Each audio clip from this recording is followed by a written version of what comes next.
Mheshimiwa wabunge, tunaendelea sasa na mwenyekiti wa kamati ya kudumu ya Bunge ya Utawala, Katiba na Sheria.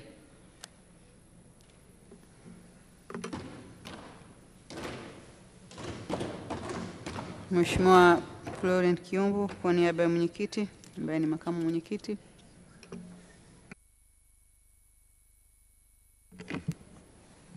Mheshimiwa mwenyekiti, kwa niaba ya mwenyekiti wa kamati ya kudumu ya Bunge ya Utawala, Katiba na Sheria, naomba kuwasilisha taarifa ya kamati ya kudumu ya Bunge ya Utawala, Katiba na Sheria kuhusu utekelezaji wa bajeti ya Ofisi ya Rais, Management ya Utumishi wa Umma na Utawala Bora kwa mwaka wa fedha 2024/2025 pamoja na maoni ya kamati kuhusu makadirio ya mapato na matumizi ya ofisi hiyo kwa mwaka wa fedha 2025/2026. Mheshimiwa mwenyekiti, awali ya yote naomba taarifa hii yote iingie kwenye kumbukumbu rasmi za Bunge. Sehemu ya kwanza. Mheshimiwa mwenyekiti, kwa mujibu wa kanuni ya 118 kifungu kidogo cha 9 ya kanuni ya kudumu ya Bunge toleo la Februari 23, naomba kuwasilisha taarifa ya kamati ya kudumu ya Bunge ya Utawala, Katiba na Sheria kuhusu utekelezaji wa bajeti ya Ofisi ya Rais, Management ya Utumishi wa Umma na Utawala Bora kwa mwaka wa fedha 2024/2025 pamoja na maoni ya kamati kuhusu makadirio ya mapato ya matumizi ya ofisi hiyo kwa mwaka wa fedha 2025/2026. Mheshimiwa mwenyekiti, ili kuliwezesha Bunge kufuatilia taarifa hii ipasavyo, naomba kutambua sehemu 4 za taarifa hii ambazo ni sehemu ya kwanza inahusu maelezo ya jumla ikibainisha msingi na muundo wa taarifa hii. Sehemu ya pili inahusu uchambuzi na utekelezaji wa bajeti kwa kuangalia mwenendo wa upatikanaji wa fedha na uzingatiaji wa ushauri wa kamati. Sehemu ya tatu inahusu uchambuzi wa makadirio ya mapato ya matumizi kwa mwaka wa fedha 2025/2026 pamoja na maoni na ushauri wa kamati, na sehemu ya 4 ni hitimisho. Mheshimiwa mwenyekiti, msingi wa kamati kuchambua taarifa hii ya utekelezaji wa bajeti ya makadirio ya Ofisi ya Rais, Management ya Utumishi wa Umma na Utawala Bora ni kwa mujibu wa kanuni ya kudumu ya Bunge kifungu cha 6 kidogo cha 2A kikisomwa pamoja na kifungu cha 7 kidogo cha kwanza A cha nyongeza ya 8 ya kanuni za Bunge zinatambua jukumu la kamati hii kufanya uchambuzi huo. Aidha, kanuni ya 118 kifungu kidogo cha 4 ya kanuni za kudumu za Bunge imeweka masharti yanayotaka taarifa ya utekelezaji wa makadirio ya ofisi hii kuchambuliwa na kamati kabla ya kujadiliwa bungeni. Naomba kulitaarifu bunge lako tukufu kuwa masharti hayo yamezingatiwa. Mheshimiwa mwenyekiti, mawanda ya uchambuzi. Mheshimiwa mwenyekiti, katika uchambuzi huo kamati ilipitia jumla ya mafungu 7 ambayo ni fungu namba 20 Ofisi ya Rais Ikulu, fungu namba 30 Ofisi ya Rais Sekretarieti ya Baraza la Mawaziri, fungu namba 32 Ofisi ya Rais, Management ya Utumishi wa Umma, fungu namba 33 Ofisi ya Rais Sekretarieti ya Maadili ya Viongozi wa Umma, fungu namba 67 Ofisi ya Rais Sekretarieti ya Ajira katika Utumishi wa Umma, fungu namba 94 Ofisi ya Rais Tume ya Utumishi wa Umma, na fungu namba 4 Ofisi ya Rais Idara ya Kumbukumbu na Nyaraka za Taifa. Mheshimiwa mwenyekiti, matokeo uchambuzi na tathmini. Matokeo uchambuzi wa taarifa za utekelezaji wa bajeti ya makadirio ya mapato ya matumizi yameweka msingi wa ushauri wa kamati kuhusu hoja hii ya Ofisi ya Rais, Management ya Utumishi wa Umma na Utawala Bora. Kwa msingi huo, ili kuwezesha ufuatiliaji mzuri wa wasilisho hili, taarifa hii imejielekeza katika maeneo yafuatayo. Kwanza, matokeo ya uchambuzi wa taarifa ya utekelezaji wa mpango wa bajeti kwa mwaka 2024/2025. B, taarifa ya utekelezaji wa miradi ya maendeleo kwa mwaka wa fedha 2024/2025. C, uzingatiaji wa maazimio ya Bunge, na D, uchambuzi wa makadirio ya mapato ya matumizi kwa mwaka wa fedha 2025/2026. Matokeo ya uchambuzi wa taarifa ya utekelezaji wa bajeti kwa mwaka wa fedha 2024/2025. Mheshimiwa mwenyekiti, napenda kulijulisha bunge lako tukufu kwamba kamati ilizingatia kanuni ya 117 kifungu kidogo cha 2 ya kanuni ya kudumu ya Bunge na kuchambua taarifa za utekelezaji wa bajeti ya Ofisi ya Rais, Management ya Utumishi wa Umma na Utawala Bora. Kazi hiyo ilifanyika tarehe 26 na 27 Machi 2025. Uchambuzi huo umejikita kwenye kulinganisha uwiano wa fedha zilizoidhinishwa, fedha zilizopokelewa pamoja na utekelezaji wa miradi ya maendeleo kwa mwaka wa fedha 2024/2025. Uchambuzi huo ni kama ifuatavyo. Mheshimiwa mwenyekiti, fungu namba 20 na fungu namba 30 Ofisi ya Rais Ikulu na Sekretarieti ya Baraza la Mawaziri, fungu namba 20. Mheshimiwa mwenyekiti, kwa mwaka wa fedha 2024/2025 fungu namba 20 Ofisi ya Rais Ikulu iliidhinishwa jumla ya shilingi bilioni 33,544,557 kwa ajili ya matumizi ya kawaida kwa mwaka wa fedha 2024/2025. Kati ya fedha hizo shilingi bilioni 10,706,049,000 ni kwa ajili ya mishahara ya watumishi na shilingi bilioni 22,838,508,000 ni kwa ajili ya matumizi mengineyo, yani OC. Mheshimiwa mwenyekiti, hadi kufikia Februari 25, Fungu namba 20 ilipokea jumla ya shilingi bilioni 22,494,979,924 na senti 20 kwa ajili ya matumizi ya kawaida sawa na asilimia 67.06 ya kiasi kilichoidhinishwa, ambapo bilioni 7,237,861,948 na senti 29 sawa na asilimia 67.62 ni kwa ajili ya mishahara na shilingi bilioni 15,257,117,975 na senti 91 sawa na asilimia 66.8 ni kwa ajili ya matumizi mengineyo. Fungu namba 30. Mheshimiwa Mwenyekiti, kwa mwaka wa fedha 2024/2025 fungu namba 30 Sekretarieti ya Baraza la Mawaziri iliidhinishiwa jumla ya shilingi bilioni 805,676,639,000 kwa ajili ya matumizi ya kawaida. Kati ya fedha hizo bilioni 801,397,341,000 kwa ajili ya matumizi mengineyo na shilingi bilioni 4,279,298,000 zilitengwa kwa ajili ya mishahara. Mheshimiwa Mwenyekiti, hadi kufikia Februari 2025 fungu hili lilipokea jumla ya shilingi bilioni 561,268,055,905 na senti 49 kwa ajili ya matumizi ya kawaida sawa na asilimia 69.66 ya kiasi kilichoidhinishwa, ambapo bilioni 2,853,7,976 na senti 60 sawa na asilimia 66.67 ni kwa ajili ya mishahara na shilingi bilioni 558,445,47,928 na senti 89 sawa na asilimia 69.68 ni kwa ajili ya matumizi mengineyo. Aidha, fedha zilizopokelewa zimetumika kwa asilimia 100. Mheshimiwa Mwenyekiti, bajeti ya maendeleo. Katika mwaka wa fedha 2024/2025 Ofisi ya Rais na Sekretarieti ya Baraza la Mawaziri fungu namba 30 iliidhinishiwa jumla ya shilingi fedha za maendeleo shilingi bilioni 163,609,084,000 kwa ajili ya miradi ya maendeleo. Kati ya fedha hizo shilingi bilioni 110,439,177,000 ni za ndani na shilingi bilioni 53,169,907,000 ni za nje. Mheshimiwa Mwenyekiti, hadi kufikia Februari 2025 kiasi cha shilingi bilioni 100,918,998,288 sawa na asilimia 61.68 kimepokelewa na kutumika. Fungu namba 32 Ofisi ya Rais, Management ya Utumishi wa Umma na Utawala Bora. Mheshimiwa Mwenyekiti, kwa mwaka wa fedha 2024/2025 fungu hili liliidhinishiwa jumla ya shilingi bilioni 58,314,993,000. Kati ya fedha hizo shilingi bilioni 48,254 na 69,000 zilitengwa kwa ajili ya matumizi ya kawaida, ambapo shilingi bilioni 17,182,556,000 ni kwa ajili ya mishahara na shilingi bilioni 31 na milioni 71,513,000 ni kwa ajili ya matumizi mengineyo, na aidha bilioni 10 na milioni 60,924,000 zilitengwa kwa ajili ya miradi ya maendeleo, ambapo shilingi bilioni 9,933,174,000 ni fedha za ndani na shilingi milioni 127,750 ni kwa ajili ya fedha za ndani. Mheshimiwa Mwenyekiti, hadi kufikia Februari 2025 fungu hili lilipokea jumla shilingi bilioni 39,092,298,613 na senti 98 sawa na asilimia 67.04 ya bajeti iliyoidhinishwa.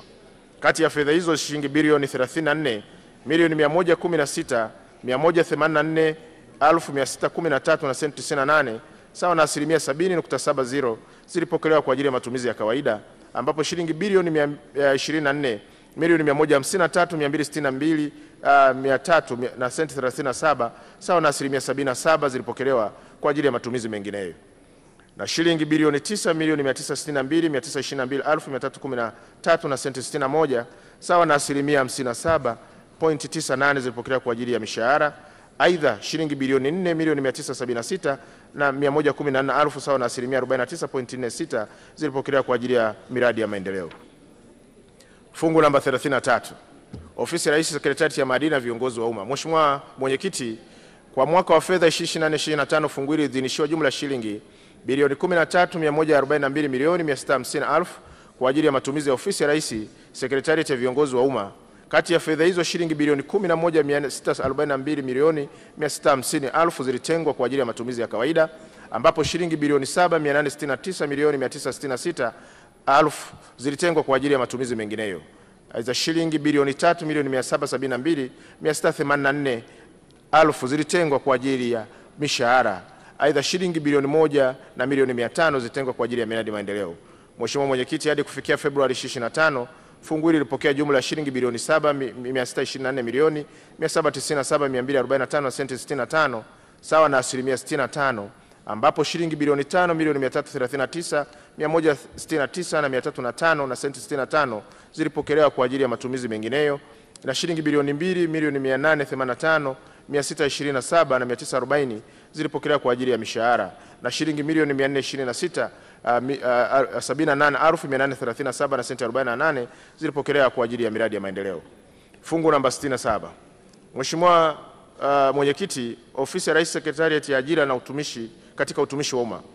Mheshimiwa Mwenyekiti, katika mwaka wa fedha 2024/2025 fungu hili liliidhinishiwa jumla ya shilingi bilioni 10 milioni 831,831,000 zilitengwa kwa ajili ya matumizi ya kawaida, ambapo kati ya fedha hizo mishahara ilikuwa ni shilingi bilioni 2 milioni 263,460,000 sawa na asilimia 20.9, na matumizi mengine ilikuwa ni shilingi bilioni 8 milioni 568,371,000 sawa na asilimia 79.10.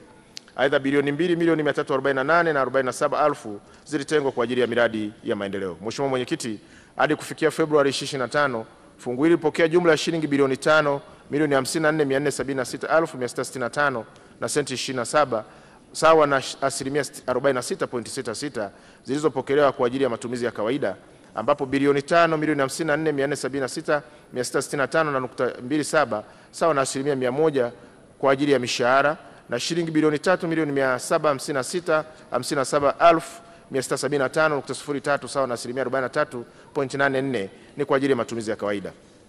Aidha, bilioni 1 milioni 610,947,000 sawa na asilimia 68.61 zilipokelewa kwa ajili ya miradi ya maendeleo. Mheshimiwa Mwenyekiti, fungu namba 94, Ofisi ya Rais, Tume ya Utumishi wa Umma.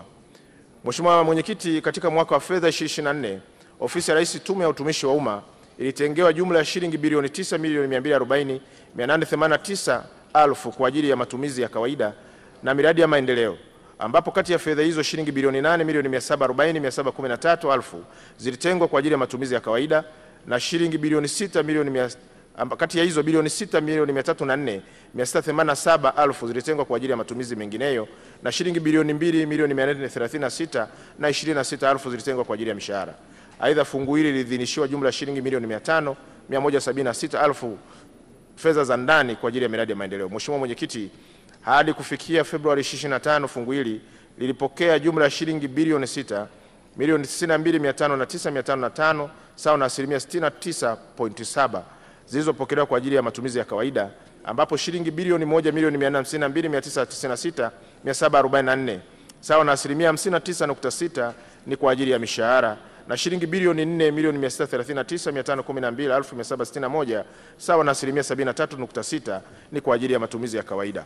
Aidha, shilingi milioni 500,176,000 kwa sawa na asilimia 100 zilipokelewa kwa ajili ya miradi ya maendeleo.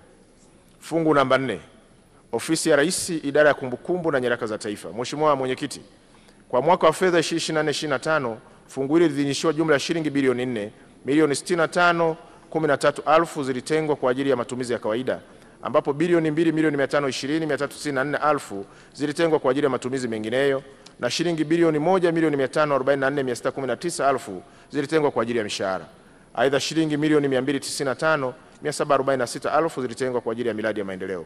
Mheshimiwa Mwenyekiti, hadi kufikia Februari 2025 fungu hili lilipokea jumla ya shilingi bilioni 3 milioni 544,599.85 sawa na asilimia 68.91 ya fedha zilizoidhinishwa.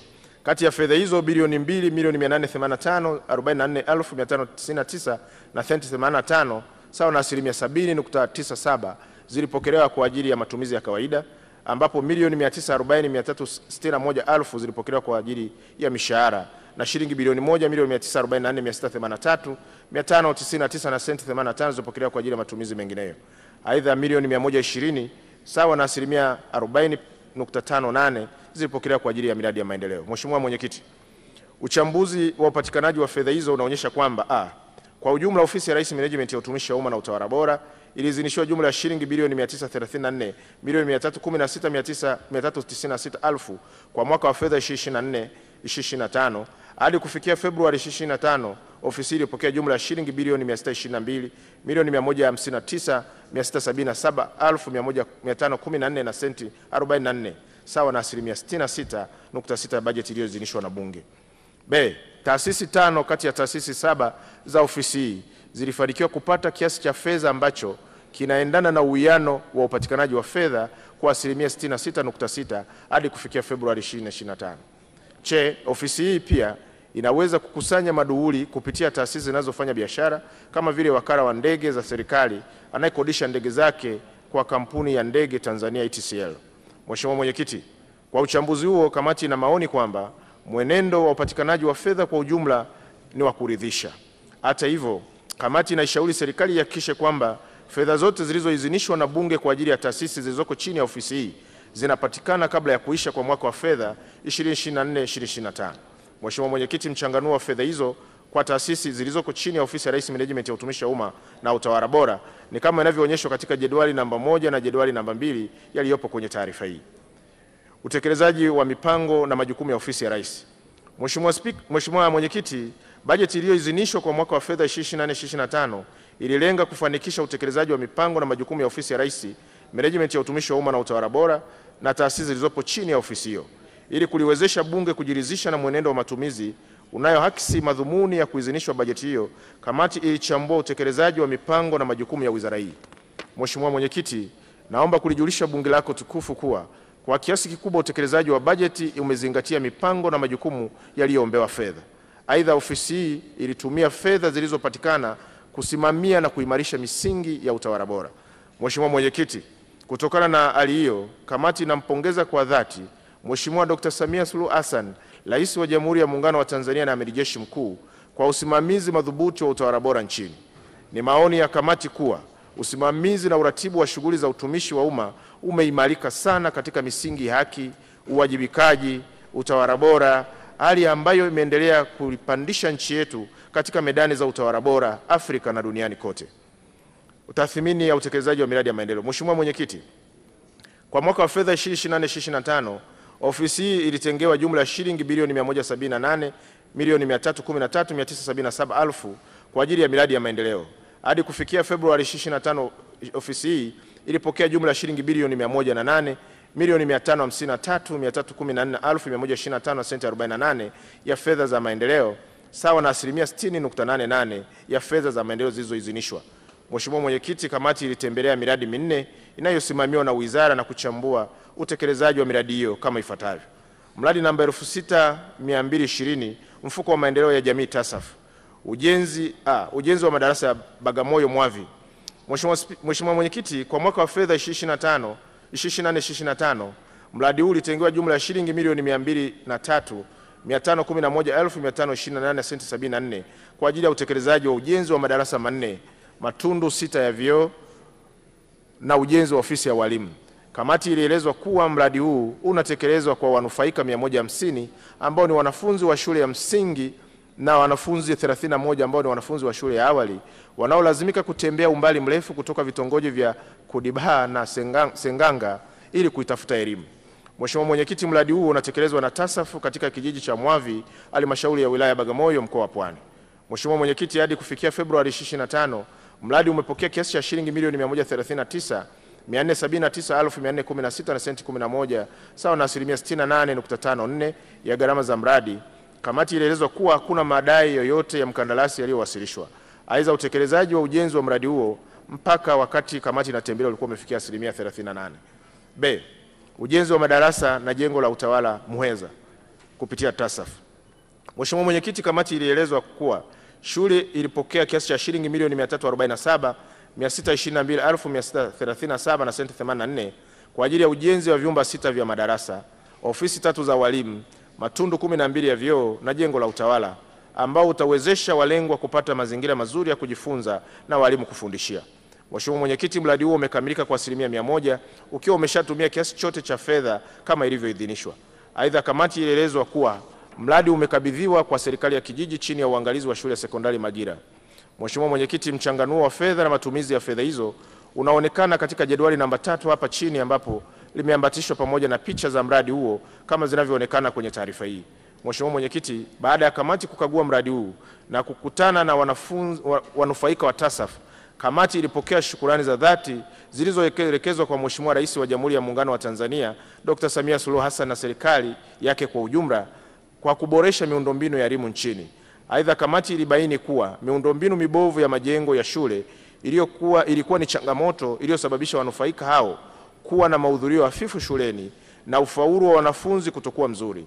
Hivyo mradi huu ni tija kwa taifa, na kamati inaipongeza serikali na wananchi wa tarafa ya Muheza na Ngomeni kwa ujumla kwa utekelezaji wa mradi huo. Kutembelea na kukagua utekelezaji wa mradi wa ujenzi wa kivuko Sembeti Moshi vijijini kupitia TASAF. Mheshimiwa Mwenyekiti, mradi wa ujenzi wa kivuko umekusudia kutatua changamoto ya usafiri iliyokuwa ikisababishwa na ubovu wa daraja. Hivyo ujenzi wa daraja hili utawezesha wananchi kuendelea na shughuli za kiuchumi katika maeneo hayo bila kikwazo. Aidha, mradi huu utaunganisha wananchi wa kijiji cha Samanga na Sembeti ambavyo vinapatikana katika kata ya Marangu Mashariki. Mheshimiwa Mwenyekiti, kamati ilieleza kuwa mradi huu umetumia jumla ya shilingi milioni 131,658,312 kutoka TASAF. Pia mradi umepokea mchango wa wananchi pamoja na wadau mbalimbali.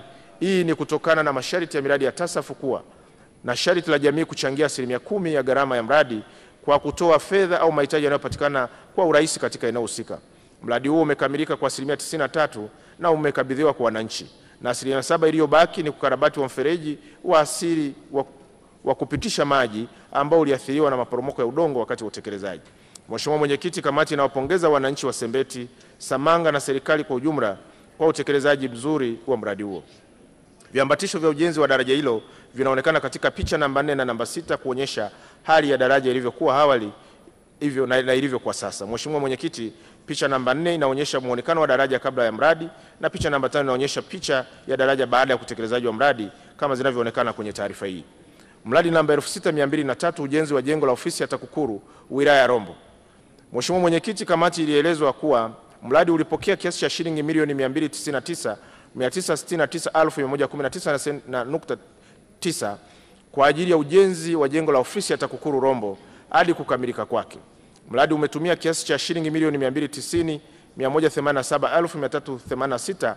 Kiasi kilichobaki ni milioni 9,781,733 na senti 90, sawa na 3.26% ya makadirio ya gharama za utekelezaji wa mradi. Mheshimiwa Mwenyekiti, kamati iliambiwa kuwa kutokana na uwepo wa bakaa ya fedha iliamuliwa kuongeza kazi za kusawazisha ardhi, yani landscaping, kuweka paving blocks na kuweka kinga ya pembeni kwa ajili ya watu wenye uhitaji maalum.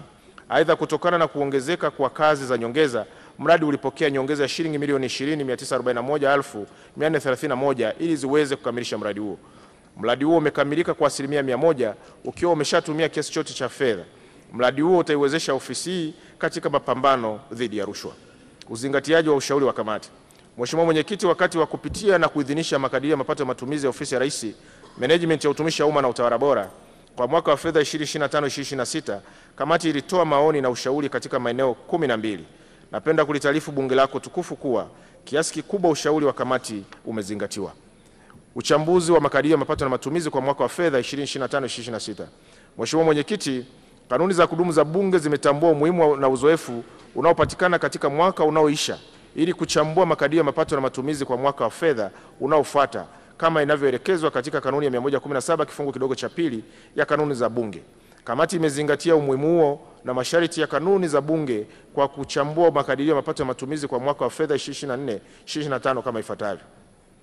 Uchambuzi wa matumizi ya kawaida. Mheshimiwa Mwenyekiti, katika mwaka wa fedha 2025/2026, ofisi ya Rais, Management ya utumishi wa umma na utawala bora pamoja na taasisi zilizoko chini yake inaomba kuidhinishwa jumla ya shilingi trilioni 1 bilioni 177 naomba kuidhinishwa jumla ya shilingi trilioni 1 bilioni 171 milioni 35,237,000 ikiwa ni fedha za matumizi ya kawaida.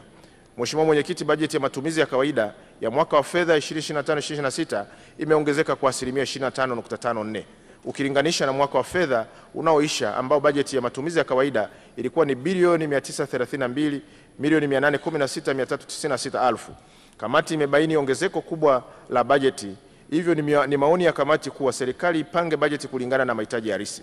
Aidha, ongezeko hilo linahakisi mahitaji ya kifedha kulingana na sababu mbalimbali za kiuchumi, ikiwemo kuongezeka kwa watumishi, kupanda kwa bei za bidhaa na huduma. Mheshimiwa Mwenyekiti, hata hivyo, kamati inaishauri serikali kuhakikisha kwamba fedha zinazoombwa zinatumika vizuri, na ili kuhakikisha hili linatekelezwa ipasavyo, kamati inaishauri serikali kuhakikisha kwamba inawasilisha mbele ya kamati taarifa mbalimbali za utekelezaji wa bajeti kwa mujibu wa sheria. Mchanganuo wa fedha hizo ni kama zinavyoonekana kwenye jedwali namba 4 lililopo kwenye taarifa hii. Uchambuzi wa miradi ya maendeleo. Mheshimiwa Mwenyekiti, katika mwaka wa fedha 2025/26, Ofisi ya Rais Management ya Utumishi wa Umma na Utawala Bora inaomba kuidhinishiwa jumla ya shilingi bilioni 183,315,87,000 kwa ajili ya utekelezaji wa miradi ya maendeleo. Kati ya fedha hizo, shilingi bilioni 114,776,309,000 ni fedha za ndani na shilingi bilioni 68,538,778,000 ni fedha za nje. Mheshimiwa Mwenyekiti, bajeti ya maendeleo katika mwaka wa fedha 2025/26 imeongezeka kwa takriban shilingi bilioni 5,100,110,000 sawa na asilimia 2.81 ukilinganisha na bajeti ya mwaka wa fedha unaoisha. Mchanganuo wa fedha hizo ni kama unavyoonekana katika jedwali namba 5 lililopo kwenye taarifa hii. Mheshimiwa Mwenyekiti, kamati inapongeza jitihada za serikali kuendelea kupanga bajeti ili kutekeleza miradi mingi zaidi kwa kutumia fedha za ndani. Sehemu ya 3, Mheshimiwa Mwenyekiti, ni maoni na ushauri wa kamati. Mheshimiwa Mwenyekiti, baada ya maelezo hayo, naomba kukamilisha uchambuzi kwa kubainisha maoni ya kamati yanayolenga mtazamo ambao ni msingi wa ushauri wa kamati. Maoni hayo ni kama ifuatavyo. Serikali ihakikishe upatikanaji wa kiasi chote cha fedha ya bajeti kama ilivyoidhinishwa na Bunge kwa ajili ya ofisi hii ili kutekeleza mipango inayokusudiwa kwa mwaka wa fedha unaoisha. B. Serikali itengeneze mfumo wa malipo ambao utakuwa ni mwongozo kwa ofisi za umma na serikali kwa lengo la kuwasaidia vijana wanaojitolea katika nafasi mbalimbali. C. Baada ya mpiga chapa wa serikali kuboreshewa mazingira ya utendaji kazi kwa kiwango kinachoendana na wakati, ni maoni ya kamati kuwa machapisho yote na nyaraka za serikali zichapishwe na wakala huyu wa serikali ili kulipunguzia taifa gharama. D. Swala la kuajiri watumishi wa kada mbalimbali katika utumishi wa umma lisimamiwe na taasisi moja. E. Ili kupunguza wimbi la ukosefu wa ajira kwa vijana, serikali ibadilishe kipaumbele cha kutoa mkopo kutoka kada ya elimu na kuzingatia kada nyingine muhimu ambazo taifa lina upungufu wa wataalamu kwa maendeleo mapana ya taifa. Na F. Kwa kuwa vijana wengi wamekosa ajira, serikali iangalie namna nzuri ya kuwafanyia mafunzo na kuwatafutia nafasi katika soko la ajira nje ya nchi ili kuwakwamua vijana kutoka katika wimbo la kukosa ajira. Ushauri wa kamati. Mheshimiwa Mwenyekiti, kwa maoni niliyobainisha kutokana na uchambuzi, naomba kutoa ushauri wa kamati kama ifuatavyo. Serikali ihakikishe kuwa fedha inayoidhinishwa na Bunge kwa ajili ya ofisi na taasisi zake inapatikana ipasavyo ili kufanikisha utekelezaji wa majukumu yaliyopangwa. B. Serikali iendelee kuimarisha msingi ya utawala bora pamoja na kuboresha mifumo ya utendaji kazi katika utumishi wa umma sambamba na kuboresha mishahara na maslahi ya watumishi. C.